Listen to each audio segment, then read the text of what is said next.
Sa signal. Sa loob ko na lang po i-try. Vertical IC po to, or supply ng vertical.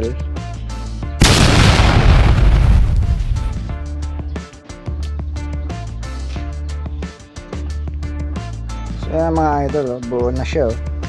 So try natin siyang ilipat. Ang channel nito. Ito. Yan na. So buo na ating picture. Ito lang problema niya. Ito yung ginawa ng technician, no? Hindi nagawa. So yun, good day, hello mga idol. Meron tayong gagawin ngayong TJ Pro China CRT TV 21 inches. So hindi ko pa siya natetesting kasi putol yung kanyang cord. Dinala to dito, sabi sa atin wala daw tong power. At dinala sa ibang technician. May pinalitan daw yung technician, pero hindi naman daw nagawa. So try natin i-on. Lagyan ko muna to ng cord mga idol. Cut ko muna yung video. So ito mga idol, nadugtong na natin. Yan. So try natin mga idol kung ano bang sira na tong TV na to. So may power naman pala siya. So may power siya, tapos nawala yung power. So mukhang palitan natin. So yan. So nawawala yung power niya. So tignan nga natin mga idol. Buksan natin kung ano pinalitan dito ng technician.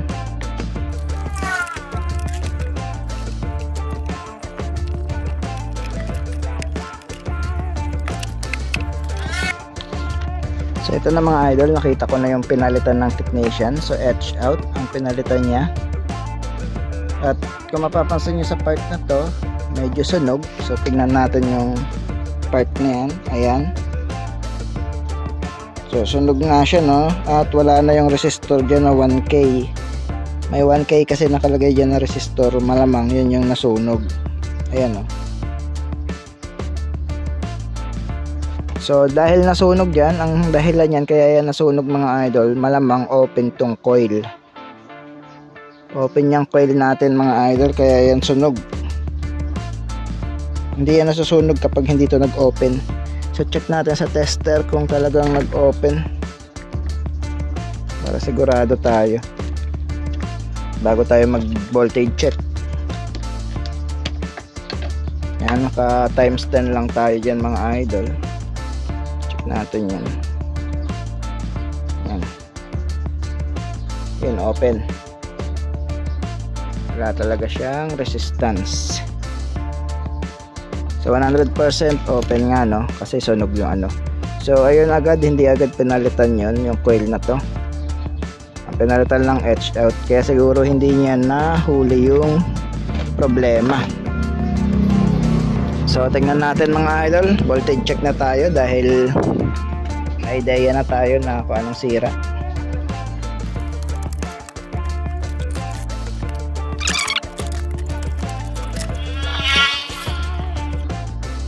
So gaya ng dati mga idol, lagay lang natin to sa body ground. Tapos voltage check, saksak natin, naka-on na yung TV. So check ko muna kung naka-on. Naka-on na siya mga idol, sasaksak na lang. Sukatan natin. B+ muna tayo para sigurado. Siya may 112. So punta tayo sa vertical.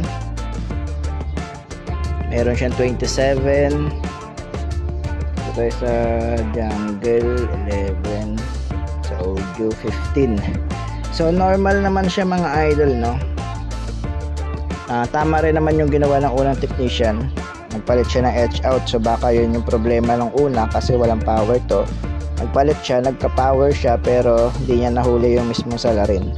So kata natin yung 180 volts or heater ng ating flyback kung nag-oscillate ba yung flyback natin. Kapag meron yon, ibig sabihin gumana yung flyback, no, tumuloy. So, tignan natin.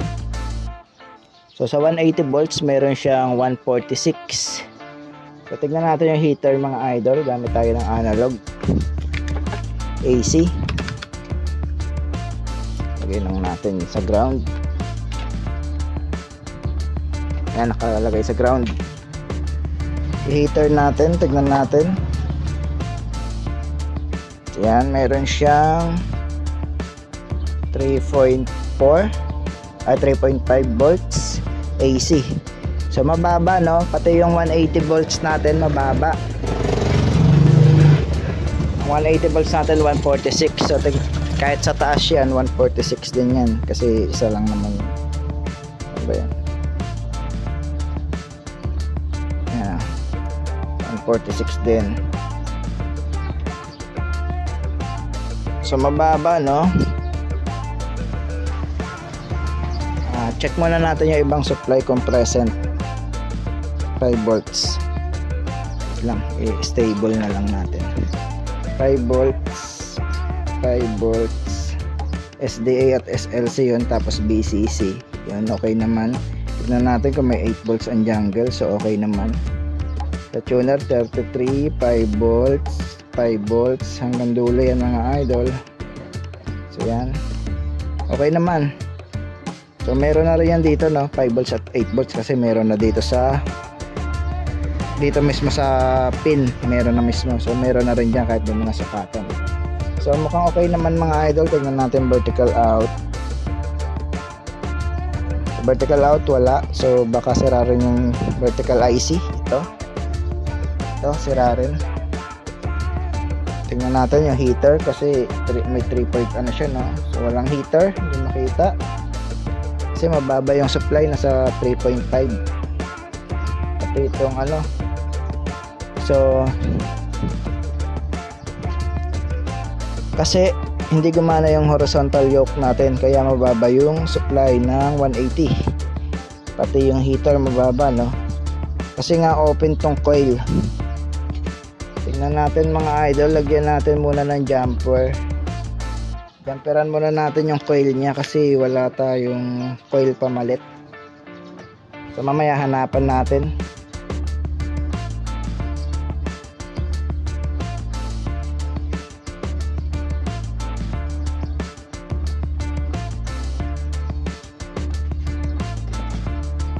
So nag-jumper muna tayo.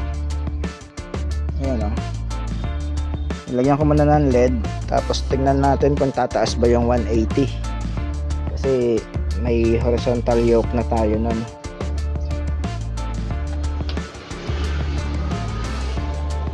So yun, naging 198 siya, oh. Diba tumaas? Yan, unti-unti na siya nagdo-drop.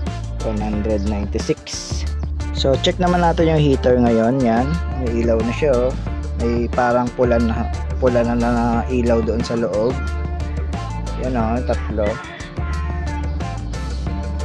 So yung una ayaw umilaw, no? So tignan natin yung picture kung ano bang itsura. So yun, 1 horizontal line. Kasi nga sabi sa inyo sira ang vertical IC. Yung pagsukat pa lang natin dito ay walang supply. Yan, o, walang supply. Dapat meron dyan mga 12 volts. So para ma-confirm kung sira ang vertical IC, pwede nyong i-touch itong pin number 1 tulad ng ibang video natin tulad na to. So kailangan bumuka yung picture mga idol, no, kapag tinatouch natin yung pin number 1. So gayahin natin yung ginagawa natin dati. Touch natin pin number 1, ito. Tingnan natin kung ano mangyayari sa picture. So wala, oh. Hindi bumubuka. So 100% sira ang vertical IC. Ano, may supply naman siya, diba? Hindi bumuka. So hanap muna tayo ng vertical IC na to. Palitan muna natin mga idol. So sa mga beginners, ito ang vertical IC natin. Yan, LA78040. Katabihan ng H out. Katabihan sila. So ito lang pangit sa China, oh. Yukong-yuko na yung tube, sobrang bigat. Ito ang katabi niya. Ito sila, diba? Ito yung horizontal, ito yung vertical. Yan, mas maraming paa, 7. So tanggalin natin yun mga idol. Ito. Tapos ihinang na rin natin tong ibang Pero mamaya ako na i-resolder para makita nyo lang na vertical IC talaga yung may problema. So pag napakita ko ng good na, saka natin to i-resolder kasi meron ng ano, malapit na siya mag lost contact pati dito. So ano muna natin, palitan. So ito na mga idol, nakapalit na tayo ng vertical IC. Try na natin kung lalabas na yung output. So ito ang vertical IC nya, hindi naman pumutok, wala namang sunog. Saksak natin mga idol, sukatan natin yung kaninang sinukatan natin kung may supply na. So meron na siyang 11.9 no? So buo ng picture nyan, tignan natin kung buo na. Yun, diba mga idol, no? Buo na yung picture nya, no? So mababali na yung tube, oh. So pwede na natin i-resolder to. Hindi ko na papakita yung pag-resolder na to mga idol. So ganun lang kadali mag-repair na tong China CRT TV. So yan mga idol, tapos na tayo mag-resolder. Pati yung CRT board na-resolder ko na rin. So nagtataka siguro kayo bakit 149 lang yung supply kanina dito sa ating video, sa video supply. Kasi wala kang horizontal mga idol, no? Kung mapapansin nyo, ginamper natin to, naging 196 volts yung supply. Kasi nga naka-jumper to, medyo lumapad ng kaunti ang picture. Pero okay pa naman yan, pasok pa yan mga idol. So habang lumalapad yung picture mga idol, tumataas yung supply ng video natin. Nagiging 200 volts yan kapag sobrang lapad na. Ayan yung dahilan. Pag malapad ang picture, mataas rin yan. Kapag mababa yan, may itim yan sa gilid. So mga hanggang dito yan, may itim yan. So bitin yung horizontal mo kapag mababa yan. So kaya kapag nagre-remedyo, diba tayo minsan, kung napapansin nyo, nag-iikot tayo ng wire dito or naglalagay tayo ng mylar sa red wire, nagsusukat rin tayo sa video kasi apektado yan kapag nagpapalapad ka ng picture. Apektado yan.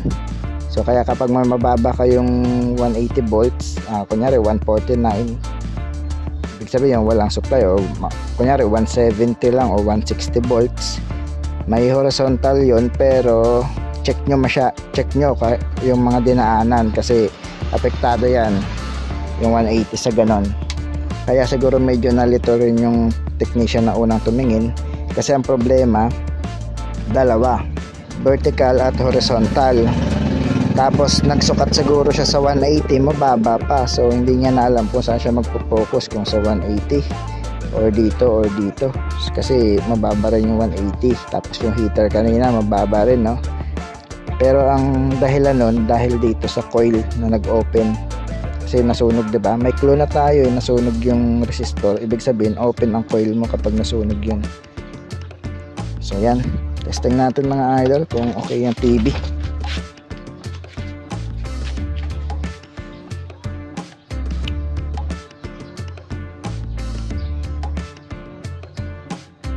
Yan, may blue na siya. Medyo masilaw lang dito, kaya yan medyo blurred. Adjust na lang natin yung supply back mamaya. So kabit ko na muna mga idol yung mga connection. Tapos yung ganito, kapag may nakita kayo na mahaba ang paa, kasi ito pinalitan na to eh, putulan na natin to kasi may chance na tumiko ito at magdikit. Tuloy natin yan kasi ito yung unang ginawa ng unang technician. Sobra-sobra yung paa. Yan.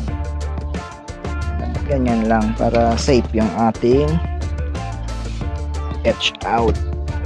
So yan yung vertical IC. So balik na natin yung mga connection para mas makita natin kung may problema pa. Yan mga idol, nabalik na natin connection. Sinaksak na natin siya ulit.